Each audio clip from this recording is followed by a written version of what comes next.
UTL solar solar लावणार आणि सबसिडीही मिळवून देणार। अनिल देशमुखांवर सीबीआयकडून गुन्हा दाखल। गिरीश महाजनांना खोट्या गुन्ह्यामध्ये अडकवण्यासाठी जळगावच्या तत्कालीन पोलीस अधीक्षकांवर दबाव टाकल्याचा आरोप। माझ्यावर दाखल झालेला गुन्हा तथ्यहीन, अनिल देशमुखांचा आरोप। तर फडणवीसांच्या पायाखालची वाळू घसरल्यानं कट कारस्थानं रचल्याचा देशमुखांचा हल्लाबोल। पाप करायची आणि आमचं नाव घ्यायचं हा पायंडा पडलाय।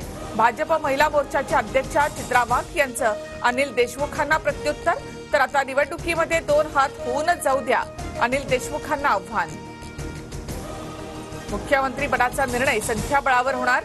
मुख्यमंत्री पदाच्या चेहऱ्यासंदर्भात शरद पवारांचं मोठं वक्तव्य। तर आताच मुख्यमंत्री पदाचं नाव जाहीर करण्याची गरज नाही, पवारांची प्रतिक्रिया। महाविकास आघाडीचं संख्याबळ आल्यावरच मुख्यमंत्री पदाचा चेहरा फायनल होईल। शरद पवारांच्या भूमिकेला नाना पटोलेंचाही पाठिंबा। मुख्यमंत्री पदासाठी कुणी लढत नाही, जागा वाटपामध्ये ओढाताण होणारच। महाविकास आघाडीमधील मुख्यमंत्री पदाच्या चेहऱ्यावर आदित्य ठाकरे यांची प्रतिक्रिया। अजितदादा आणि शिंदेमध्ये लाडकी बहीण योजनेवरून श्रेयवादाची लढाई। अजितदादाच 1500 रुपये देत आहेत, अशा आशयाखाली अजित पवारांच्या राष्ट्रवादीची जाहिरात। अजित पवारांच्या लाडकी बहीण योजनेच्या जाहिरातीवर काँग्रेसचा आक्षेप। अजितदादा काय स्वतःच्या घरच्या पैशातून लाडकी बहीण योजना चालवत आहेत का, काँग्रेसचा सवाल। लाडकी बहीण योजनेवरून सरकारमध्ये वाद सुरू झाला ही चांगली गोष्ट। श्रेयवादावरील प्रश्नावर शरद पवारांचं मिश्किल उत्तर। रॅम्पवर चालतात आणि दररोज इव्हेंट करतात, लाडकी बहीण कार्यक्रमावरून विजय वडेट्टीवारांची खालच्या भाषेत टीका। योजना अजित पवारांच्या बहिणीसाठी असेल तर त्यांनी खिशातून पैसे द्यावेत। अंजली दमानियांचा अजित पवार यांच्यावर निशाणा। तर जाहिरात बंद न झाल्यास कोर्टात जाणार, दमानियांचा इशारा। शिवरायांचा सुरतेवर स्वारी करण्याचा उद्देश वेगळा होता। शिवरायांचा खोटा इतिहास जनतेसमोर मांडू नये, शरद पवारांचा देवेंद्र फडणवीसांना सल्ला। शिवरायांच्या पुतळ्यासाठी 15 ते 16 कोटींचं बजेट होतं, पण 15 ते 16 लाखात पुतळा बनवला, संजय राऊतांचा आरोप।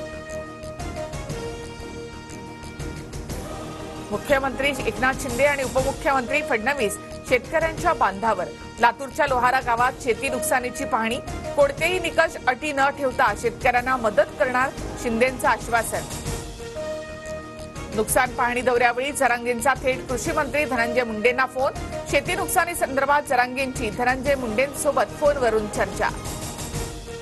भाजप आमदार संदीप धुर्वेंचा गौतमी पाटील सोबत डान्स। विजय वडेट्टीवारांकडून व्हिडिओ ट्विट करत निशाणा।